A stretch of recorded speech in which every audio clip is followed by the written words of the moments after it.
संपत्ति वह है जो आपको दिखाई नहीं देती। पैसे खर्च करके लोगों को दिखाना कि आपके पास कितना पैसा है, यह पैसे कम करने का सबसे तेज़ तरीका है। संपत्ति की अनेकों विडंबनाएं हैं। यह रही एक मुख्य विडंबना। संपत्ति वह है जो आपको दिखाई नहीं देती। मैंने 2000 के दशक के बीच में लॉस एंजलिस में वैलेट के रूप में काम किया, जब भौतिकवादी दिखावट की प्रायोरिटी ऑक्सीजन को छोड़कर बाकी हर चीज़ से अधिक हो चुकी थी। अगर आप फरारी को सामने से गुजरते हुए देखते हैं तो आप स्वाभाविक रूप से सोचेंगे कि इस कार का मालिक अमीर है, तब भी जब आप उन पर ज़्यादा ध्यान ना दे रहे हों। लेकिन जब मैं इनमें से कुछ लोगों को जानने लगा तब मुझे पता चला कि ऐसा नहीं है। इनमें से काफ़ी लोग औसत रूप से सफल थे, जिन्होंने अपनी आय का एक बड़ा हिस्सा कार पर खर्च किया था। आप सुन रहे हैं धन संपत्ति का मनोविज्ञान। मुझे एक व्यक्ति याद है जिसे हम रोजर कहेंगे। वह लगभग मेरी उम्र का था। मुझे बिल्कुल अंदाज़ा नहीं था कि रोजर क्या काम करता था, लेकिन वह एक पोर्श चलाता था और अनुमान लगाने के लिए लोगों के लिए इतना काफ़ी था। फिर एक दिन रोजर एक पुरानी होंडा में आया, अगले सप्ताह भी, फिर उससे अगले सप्ताह भी। तो मैंने पूछा, तुम्हारी पोर्शे को क्या हुआ? तो उसने बताया कि कार लोन चुकता ना होने के कारण उसकी कार को जब्त कराया गया था। शर्मिंदगी का कोई नाम तक नहीं था। उसने ऐसे जवाब दिया मानो किसी खेल की बात कर रहा हो। उसके बारे में लगाया गया हर अनुमान गलत था। लॉस एंजलिस ऐसे रोजरों से भरा पड़ा है। $1 लाख की कार चलाने वाला व्यक्ति अमीर हो सकता है, लेकिन उसकी संपत्ति के बारे में आपके पास जो एकमात्र जानकारी है वो ये है कि अब उसके पास कार खरीदने के पहले से 1 लाख कम है, या फिर 1 लाख का लोन। सिर्फ यही है जो आप उन लोगों के बारे में जानते हैं। हम अक्सर जो देखते हैं उसके अनुसार संपत्ति के बारे में राय बना लेते हैं, क्योंकि वही एक जानकारी है जो हमारे सामने है।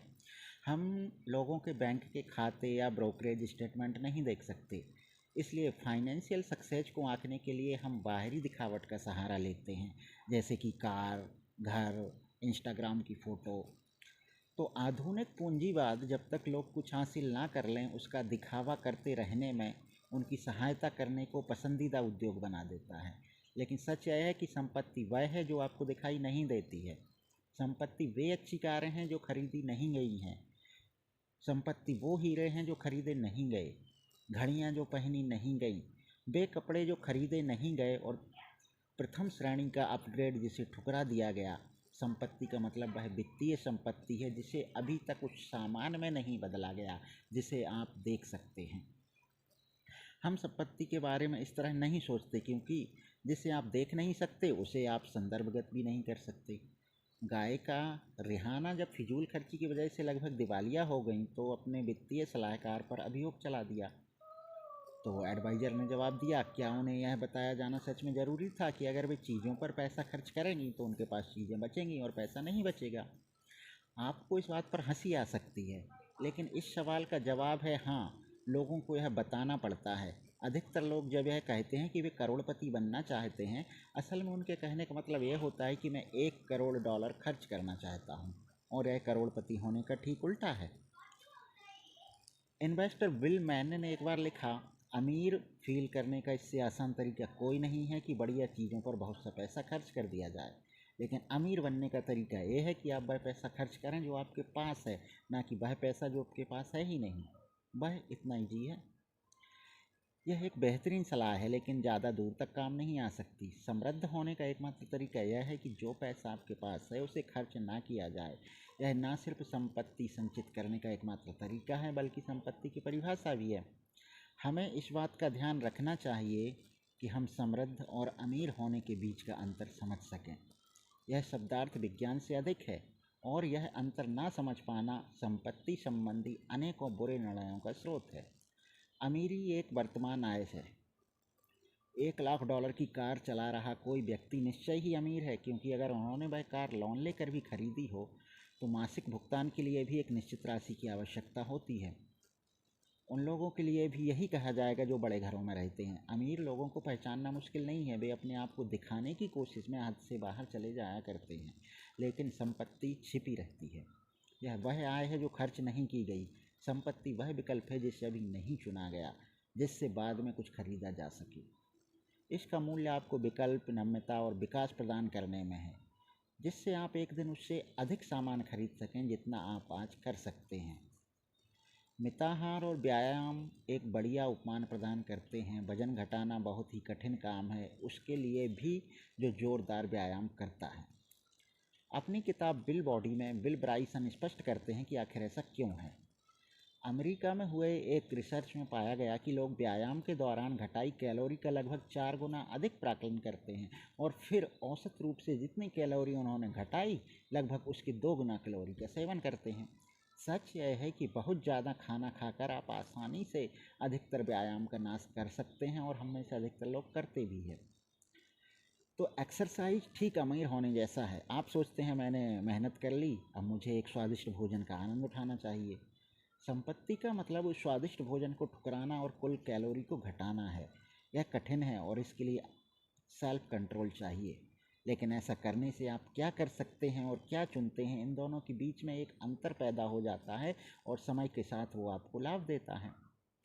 हम में से अधिकतर लोगों के लिए समस्या ये है कि अमीर आदर्श व्यक्ति ढूंढना आसान है, समृद्ध आदर्श ढूंढना कठिन है, क्योंकि परिभाषा के अनुसार उनकी सफलता छिपी रहती है।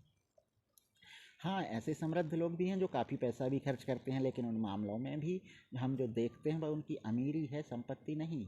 हम देखते हैं कि वे कौन सी कारें खरीद रहे हैं और अपने बच्चों को कौन से स्कूल में भेज रहे हैं। हम उनकी बचत, सेवानिवृत्ति खाते या निवेश पोर्टफोलियो को नहीं देखते। हम वे घर देखते हैं जो उन्होंने खरीदे, वे घर नहीं जो वो थोड़ा और जोर लगाकर खरीद सकते थे।